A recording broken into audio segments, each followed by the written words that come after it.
అనంతానంత విశ్వంలో సువిశాల అంతరిక్షంలో మనం మాత్రమే ఉన్నామా? లేక మనలాంటి మేధస్సు కలిగిన బుద్ధిజీవులు మరెక్కడైనా ఉన్నారా? ఈ ప్రశ్న మానవ మేధస్సుకు ఒక చిక్కుముడిలా మిగిలిపోయింది. అరిస్టాటిల్ కాలం నుంచి మొదలైన ఈ అన్వేషణ నేడు అత్యాధునిక టెలిస్కోపుల వరకు అది రహస్యంగానే ఉండిపోయింది. పురాతన గ్రీకు ఆలోచనాపరులు, వేదాంతులు ఆకాశం వెలుపలి ఏమీ లేదని వాదించినప్పటికీ కాలక్రమేణా ఆ భావనలు మారుతూ వచ్చాయి. నికోలస్ కొపర్నికస్ భూమిని సూర్యుని చుట్టూ తిరిగే గ్రహంగా గుర్తించిన తర్వాత విశ్వంలో మన స్థానంపై ఒక కొత్త అవగాహన మొదలైంది. 17వ శతాబ్దంలో టెలిస్కోప్ ఆవిష్కరణ తర్వాత చందమామపై ఉన్న బిలాలను చూసిన శాస్త్రవేత్తలకు అక్కడ కూడా జీవనం ఉండొచ్చన్న ఆశ కలిగించింది.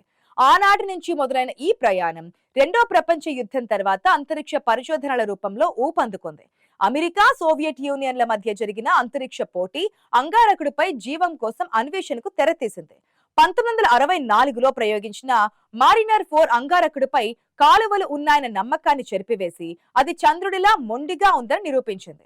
అయినప్పటికీ శాస్త్రవేత్తలు వెనుకడుగు వేయలేదు. 1976లో వైకింగ్ 1 వ్యోమనౌక అంగారకుడి నేలను తొలిసారిగా విశ్లేషించి అక్కడ జీవం ఉనికిని కనిపెట్టే ప్రయత్నం చేసింది. ఇలా శతాబ్దాలుగా తత్వశాస్త్రం నుంచి వైజ్ఞానిక ప్రయోగశాలల వరకు సాగిన ఈ ప్రయాణం ఇప్పుడు విశ్వం మొత్తం మీద మనం ఒంటరి వారం కాదనే నమ్మకాన్ని బలపరుస్తోంది. ఒకప్పుడు కేవలం ఊహగా ఉన్న ఈ అంశం నేడు కఠినమైన శాస్త్రీయ పరీక్షగా మారింది. ఆకాశం వైపు చూస్తే ప్రతి కంటికి ఒకటే ప్రశ్న, అక్కడ ఎవరైనా ఉన్నారా అని. ఈ అన్వేషణ కేవలం గ్రహాలను కనుగొనడమే కాదు, విశ్వంలో మన ఉనికిని కూడా వెతుక్కునే ప్రయత్నం లాంటిది అనుకోవచ్చు.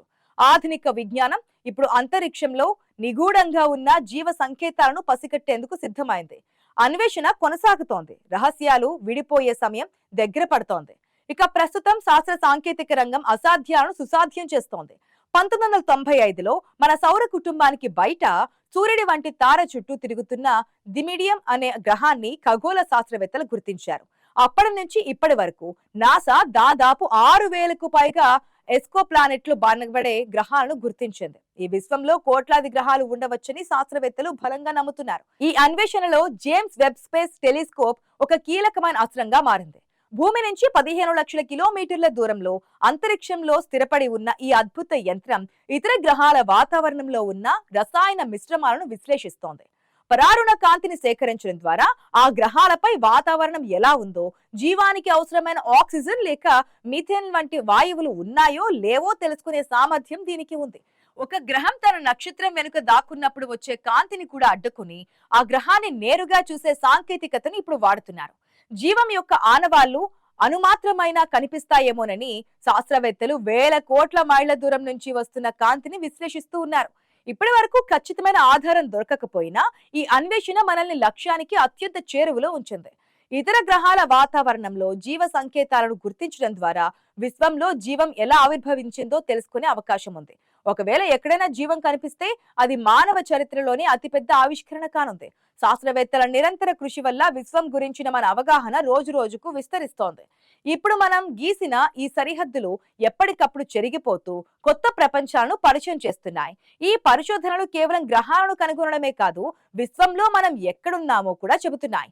ప్రతి కొత్త గ్రహం ఒక కొత్త ఆశను, ప్రతి కొత్త పరిశోధన ఒక కొత్త నిజాన్ని మనకు చూపుతోంది. అంగారక గ్రహం పైన అన్వేషణ నిరంతరం కొనసాగుతూనే ఉంది. 2025లో నేచర్ అనే పత్రికలో ప్రచురితమైన ఒక అధ్యయనం అంగారక గ్రహంపై జీవం ఉండే అవకాశం ఉందని బలంగా చెప్పింది. నాసా పంపిన పర్సేవరెన్స్ రోవర్ అక్కడ ఒక పురాతన నది ప్రవహించిన ప్రాంతంలో శిలలను విశ్లేషించింది. ఆ శిలలపై కనిపించిన గుర్తులు వేల ఏళ్ల క్రితం అక్కడ సూక్ష్మజీవులు జీవించి ఉండవచ్చని సంకేతాలను ఇచ్చాయి. ఇవి పొటెన్షియల్ బయోసిగ్నేచర్స్ అని పిలువబడే జీవ సంతకాలు.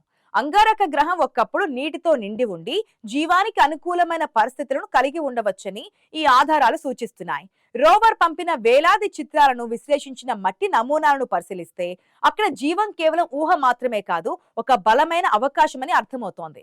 నాసా రోవర్లు అంగారకుడి ఉపరితలంపై చేస్తున్న ఈ పరిశోధనలు మానవాళికి ఒక కొత్త ఆశను ఇచ్చాయి. అంతరిక్ష ప్రయాణాల్లో వస్తున్న పురోగతి వల్ల రాబోయే కాలంలో మనం నేరుగా అక్కడికి వెళ్లి మరిన్ని ఆధారాలను తీసుకొచ్చే అవకాశం కూడా ఉంది. ఒకప్పుడు కాలువలు అని భ్రమపడిన గుర్తుల నుంచి నేడు సూక్ష్మ జీవుల ఆనవాళ్ల వరకు జరిగిన ఈ పరిణామం అద్భుతమైనది. గ్రహాంతర జీవం ఉనికిని కనుగొనడం అంటే మన విశ్వం గురించి మనకున్న పరిమిత జ్ఞానాన్ని పటాపంచలు చేయడమే. భూమి ఆవాస యోగ్యత కోల్పోతుందన్న హెచ్చరికల నేపథ్యంలో ఇతర గ్రహాల అన్వేషణ సాగుతోంది. ఈ పరిశోధనల్లో ప్రతి అడుగు మనల్ని ఒక పెద్ద రహస్యానికి దగ్గర చేస్తోంది. ఒకవేళ అంగారకుడిపై జీవం నిజంగా ఉంటే అది భూమిపై జీవం ఎలా పుట్టిందో వివరించేందుకు కూడా సహాయపడుతోంది. అందుకే ఈ అన్వేషణ ఇప్పుడు శాస్త్రవేత్తలకు ప్రాధాన్యతనిచ్చే అంశంగా మారింది. విశ్వం యొక్క అంతు చిక్కని చిక్కుముడిని విప్పే ప్రయత్నంలో మనం సగం దూరం దాటేశామని చెప్పవచ్చు. అక్కడ ఉన్న ప్రతి రాయి ఒక కథను చెబుతోంది. ఆ కథను చదివే ప్రయత్నంలోనే విశ్వాంతరాల రహస్యాలను అర్థం చేసుకునే సామర్థ్యం పెరుగుతోంది. ఈ అన్వేషణ మనల్ని ఎక్కడికి తీసుకెళ్తోంది? మనం విశ్వంలో ఒంటరి వారమా, లేక మన చుట్టూ ఇంకా ఎవరైనా ఉన్నారా? ఈ ప్రశ్నలు మనల్ని ఎప్పుడూ వెంటాడుతూనే ఉంటాయి. ప్రముఖ సైన్స్ ఫిక్షన్ రచయిత ఆర్థర్ సి క్లార్క్ చెప్పినట్లు మనం విశ్వంలో ఒంటరి వారం కాదని అనిపిస్తోంది. మళ్ళీ అదే సమయంలో ఒంటరి వారం కాదేమో అని కూడా అనిపిస్తూ ఉంటుంది. ఏది ఏమైనా ఆ ఆలోచనే అత్యంత ఆశ్చర్యకరమైనది.